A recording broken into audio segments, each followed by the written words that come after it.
It was the second summer after her husband died. A woman named June from a small town outside Birmingham, Alabama, wrote to me last August. She and her husband Walter had been married 51 years. He passed in May, 2 summers earlier. She wrote that the first summer without him, she could not bring herself to sit on the back porch, the place they had sat together every evening for the entire length of their marriage. She had not been able to do it. Not once. The second summer, in late June, she made herself a glass of sweet tea and walked out to the porch at dusk for the first time. She sat down in her own rocker. Walter's rocker was beside her, empty. And then, she wrote, they started. First 1, then 3, then 10, then more than she could count.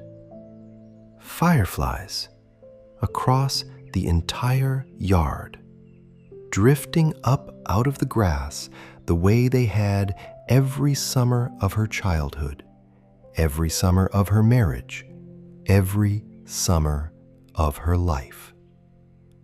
And one of them, she wrote, one of them came right up to the empty rocker and hovered there for what she said felt like a long time, blinking slowly. June ended her letter with this sentence. She wrote, I do not know what I believe anymore, but I know what came to the porch that night, and I know who it was. If a firefly has ever come to you after a loss, this video is for you. And tonight, we're going to talk about what the old traditions have understood for as long as there have been people watching fireflies in summer. Welcome back to Backyard Wild Mind. If you are new here, subscribe before you go. What we are talking about tonight is something that almost no nature channel will speak about plainly, and I think the people watching deserve to hear it spoken plainly. Across the wisdom traditions of many peoples, the Cherokee and the Choctaw of the American South, the Celtic peoples of Ireland and Scotland, the Buddhist teachers of Japan, the folk Christianity of Mexico and the rural American South, the firefly has been understood as something far more than a small beetle with a light. It has been understood as a visitor, a presence, a gentle return. Tonight, we are going to walk through 7 things the old traditions have always believed about fireflies that come after a death. What the timing of the visit may mean. What the way the firefly behaves may be telling you. And what so many people across this country have already felt in their own yards, in their own summers, without knowing that millions of others have felt exactly the same thing. Stay until the end. The last section is the one that has lived with me the longest, and the one I think the people watching tonight will recognize before I even finish saying it. The first thing to understand is what the firefly has always been, long before any of us were here to watch it. The firefly is not a fly. It is not really, in the strictest sense, even a single creature. It is a beetle of a family that has been on this earth for roughly 100 million years. The fireflies that drift through your yard tonight are the descendants of fireflies that were here when dinosaurs walked beneath the same trees your house now stands among.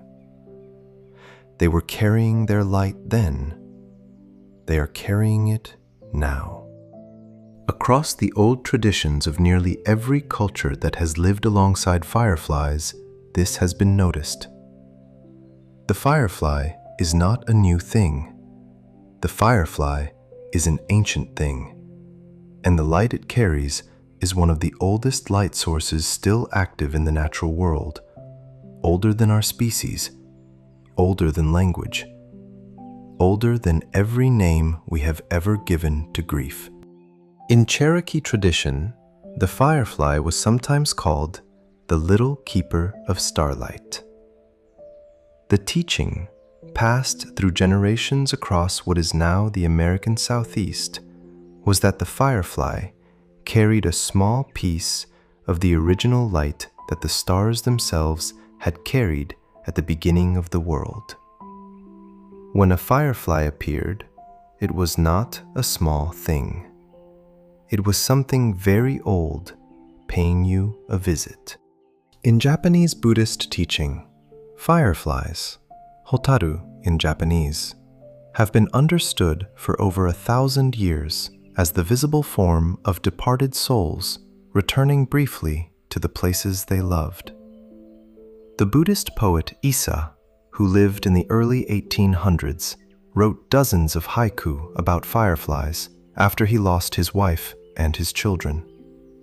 He never claimed certainty about what they were, but he believed, the way many in his tradition believed, that the light moving through the summer dusk was not unrelated to the people he was missing.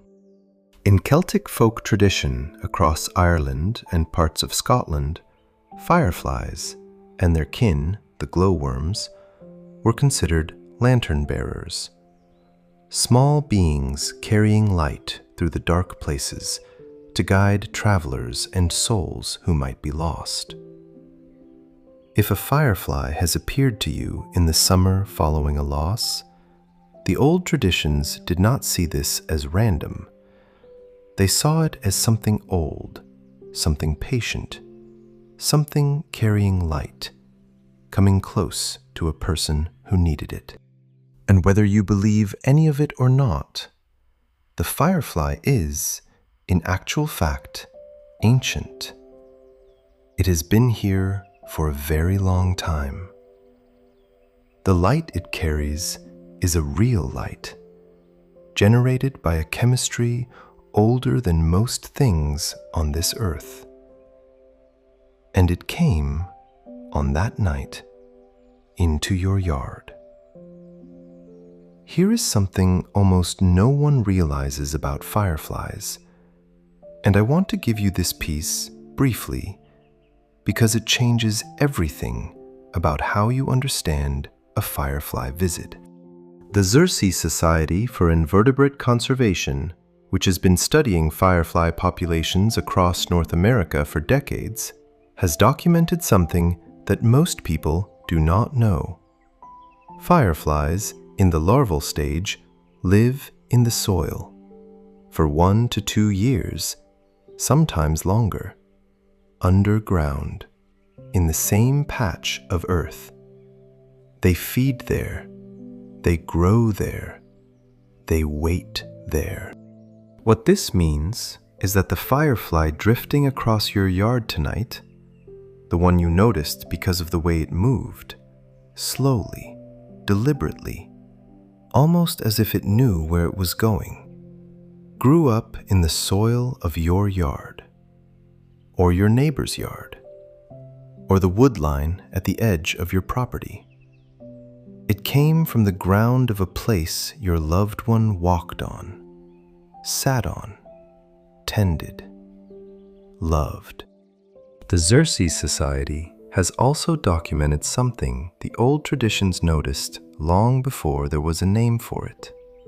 Fireflies are extremely place faithful. They emerge from the same patches of ground year after year. The fireflies in your yard this summer are, in the most direct biological sense, the descendants of the fireflies that were in your yard 10 years ago, 20 years ago, 50 years ago.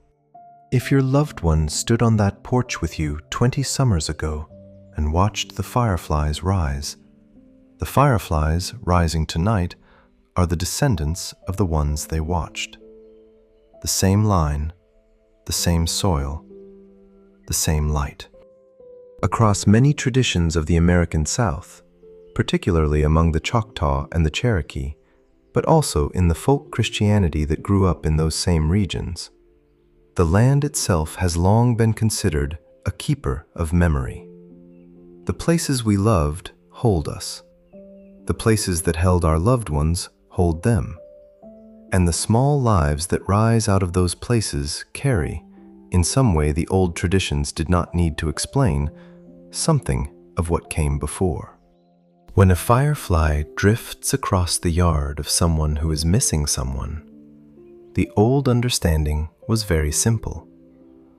The light came from the same ground. The ground remembers. And tonight, it has sent something up to remind you.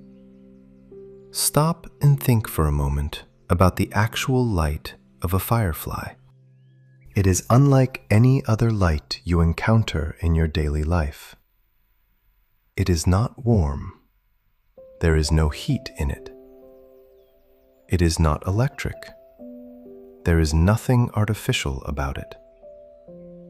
It is not the light of a candle which flickers from wind. It is not the light of a star which is steady and far away. The light of a firefly is something else entirely. It pulses, it moves, it drifts, it blinks in a pattern that feels almost like communication, and across the old traditions, that is exactly what it was understood to be. In Cherokee teaching, the firefly's blinking was sometimes described as a kind of speech. Not a speech humans could fully translate, but a speech the older relatives, the trees, the rocks, the rivers, the ancestors, could understand.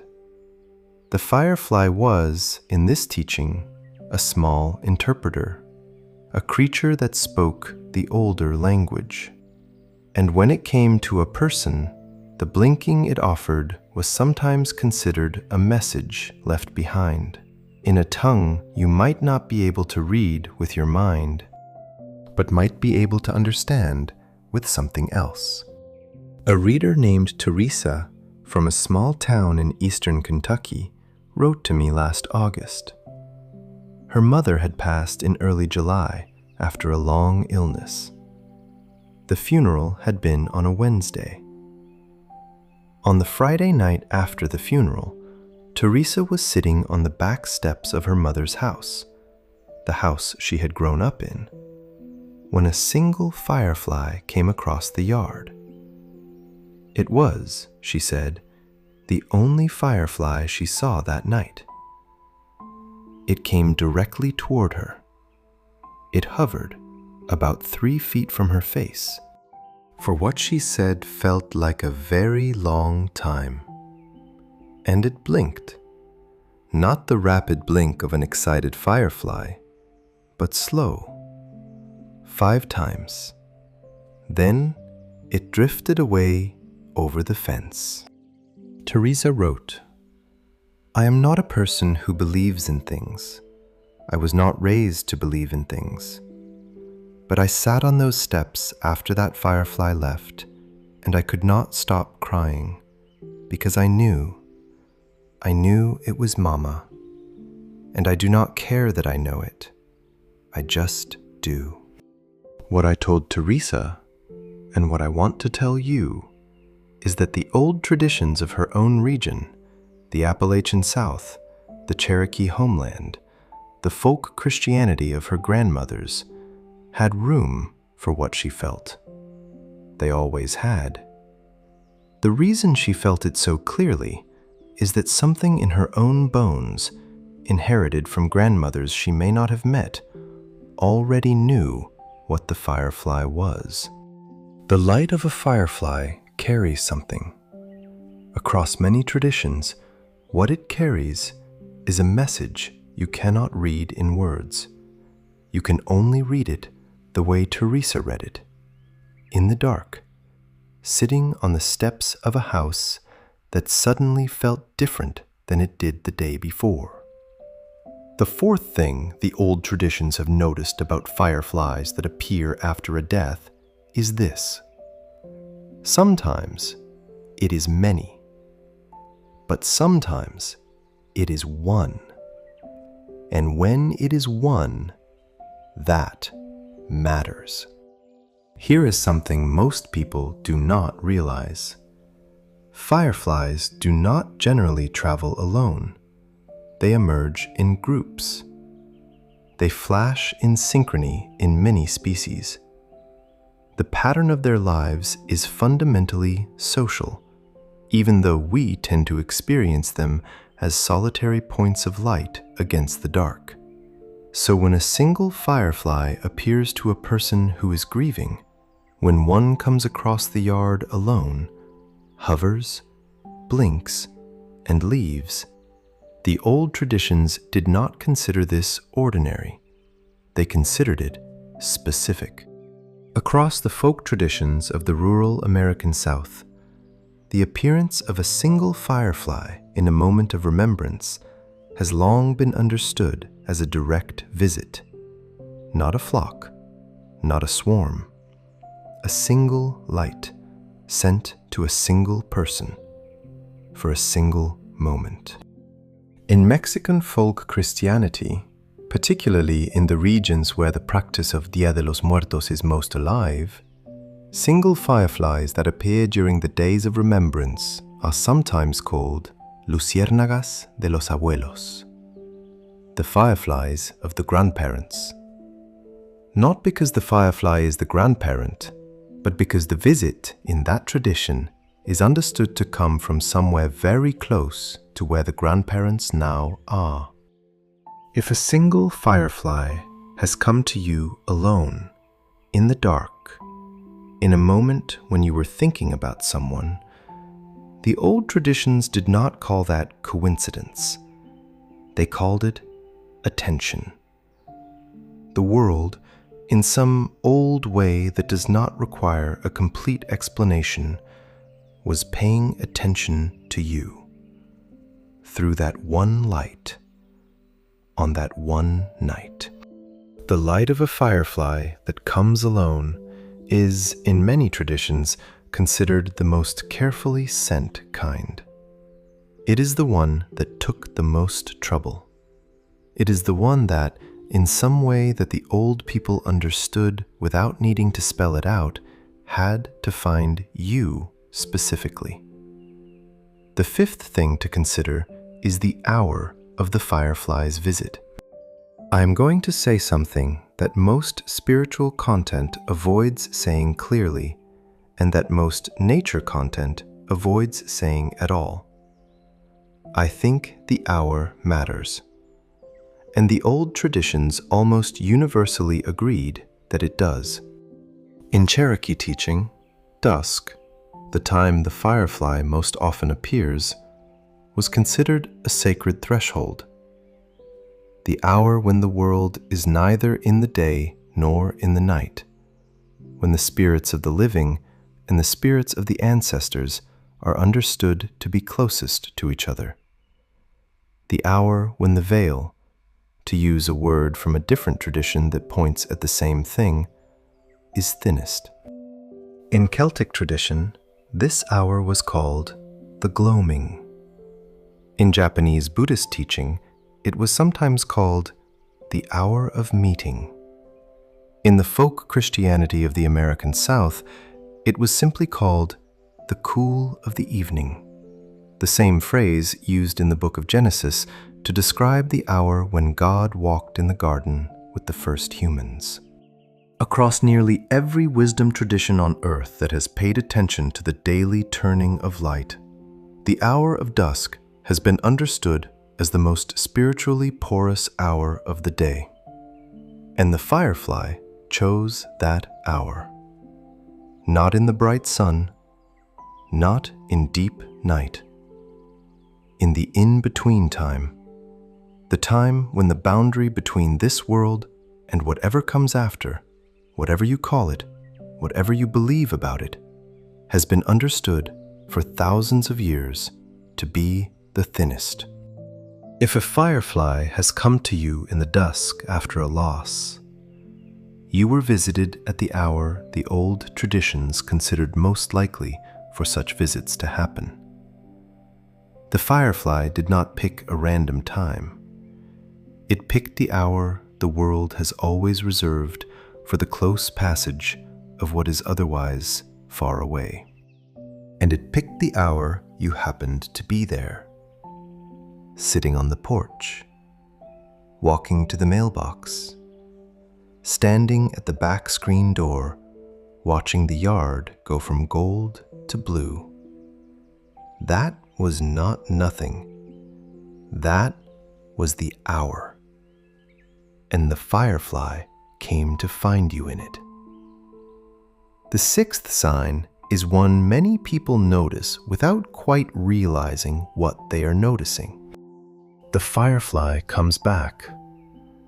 Not just one summer night, the next night, and the night after. From the same corner of the yard, to the same patch of porch, to the same person sitting in the same chair. Across many indigenous teachings of the American Southeast, and I want to be careful here, because these teachings belong to specific peoples and traditions and are not mine to summarize. Repetition was understood as one of the most important markers of intentional visitation. The Cherokee, the Choctaw, the Muskogee Creek, and many other nations of the region have variations of this teaching. An animal or a small light, in the case of a firefly, that returns to you is no longer passing through. It has chosen you. It is staying near. In the folk Christianity of Appalachia and the Deep South, the same pattern was named differently, but understood the same way. A firefly that came back to the same porch night after night in the summer after a loss was sometimes simply called a watcher. The watchers did not need to be explained, they were understood. The widows of the old hill towns knew them. They left the porch lights off. They kept the screen door propped open. They let the watcher come. If a firefly has returned to your yard night after night in the season following a loss, to the same corner, the same hour, the same place, you have not been keeping track of a coincidence. You have been keeping track of a relationship. The old traditions did not require you to know what the relationship was exactly. They only required you to honor it, to leave the porch light off, to sit there in the dark, to let the visit happen. In a culture that has largely forgotten how to do these things, you, by sitting on the porch and letting the firefly come, have been doing one of the oldest forms of remembrance any human community has ever practiced. You may not have known you were doing it, but you were. I saved this last one for the end because it is the one I think about the longest, and the one I want to say most carefully. Across nearly every old tradition that has paid attention to fireflies, there is a teaching that goes something like this, and I am going to say it the way the old people said it, because I do not know how to say it better. The light of the people you have loved does not go out when they die. It moves. It changes form. It comes back to you in things small enough to be missed if you are not looking. A bird at the window, a deer at the tree line, a firefly drifting across the porch in the cool of the evening. The body is gone. The light is not gone. the light has only become harder to see and easier sometimes to feel. A reader named Anna from a small town outside Savannah, Georgia, wrote to me last September. Her father had passed in April after a sudden heart attack.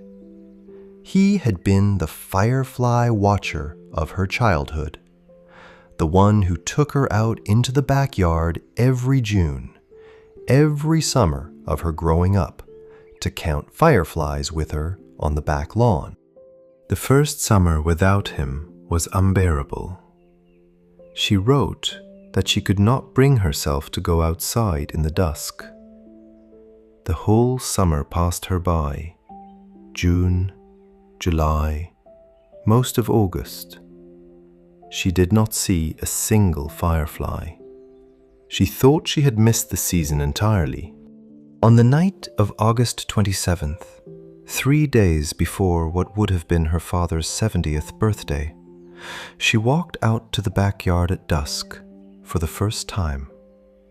She stood on the grass where she had stood with him every summer of her childhood. The yard, she wrote, lit up. Dozens of fireflies, hundreds. She had never seen so many in her father's yard. She had thought she had missed the whole season, and on the one night she finally walked out, on the threshold of her father's birthday week, the entire yard had been waiting for her.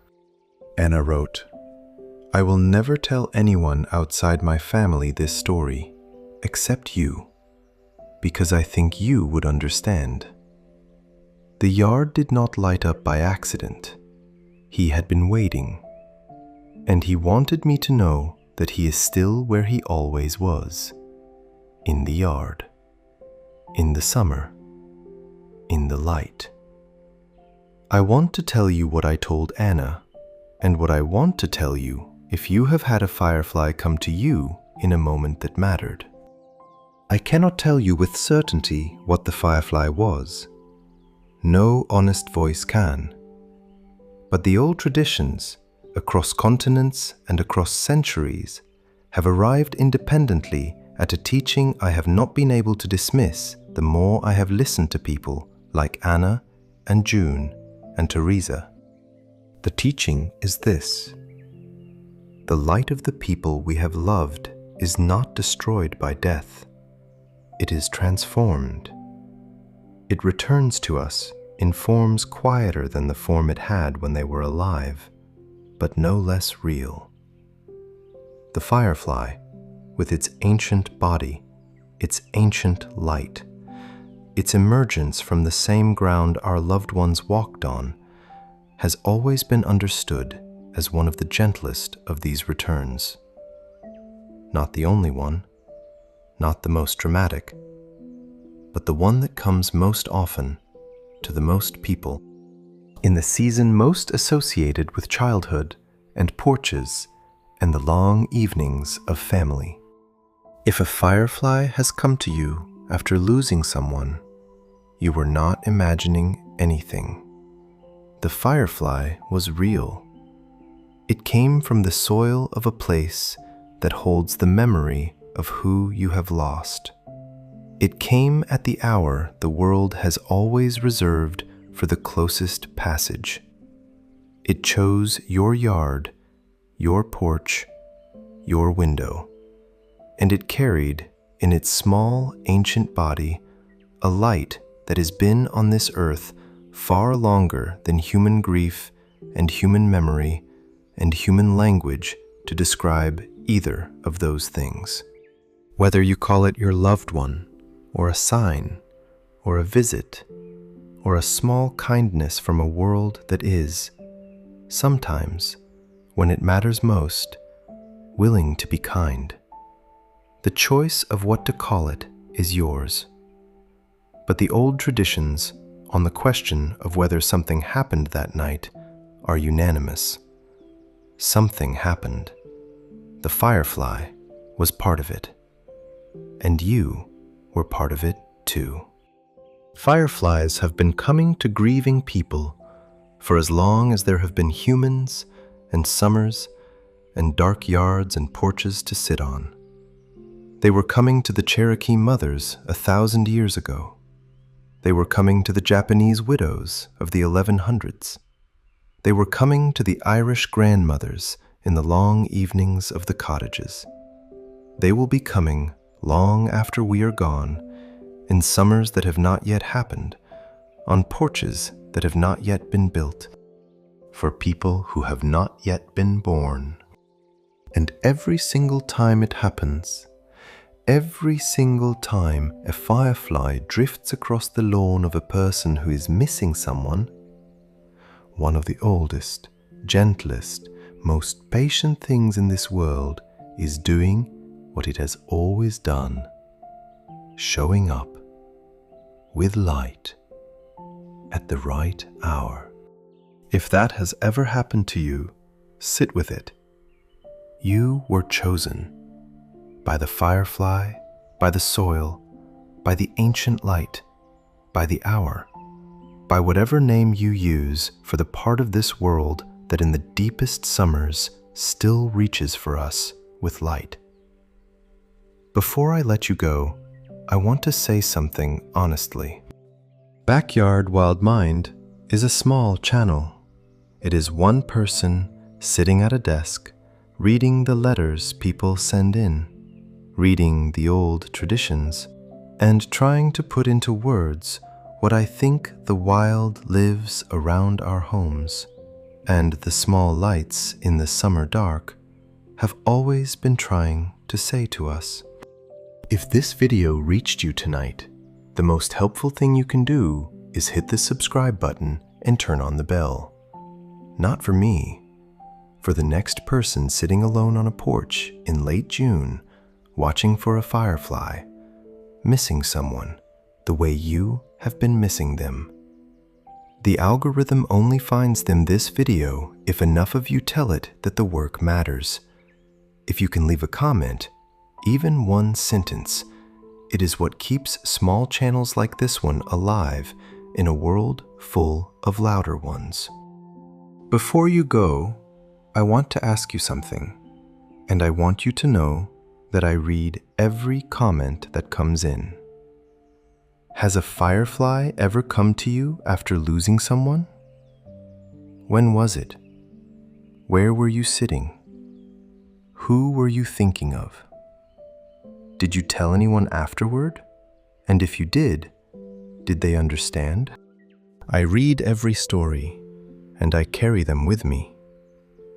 The ones from people who lost a husband, like June. The ones from people who lost a mother, like Teresa. The ones from people who lost a father, like Anna. The ones from people who simply remember a summer night on a porch they cannot return to, with a person they cannot return to either, and a firefly that they have never quite stopped thinking about. Tell me yours. And if this video reached someone you love, someone who is grieving, someone who has been sitting alone in their own dark yard, share it with them.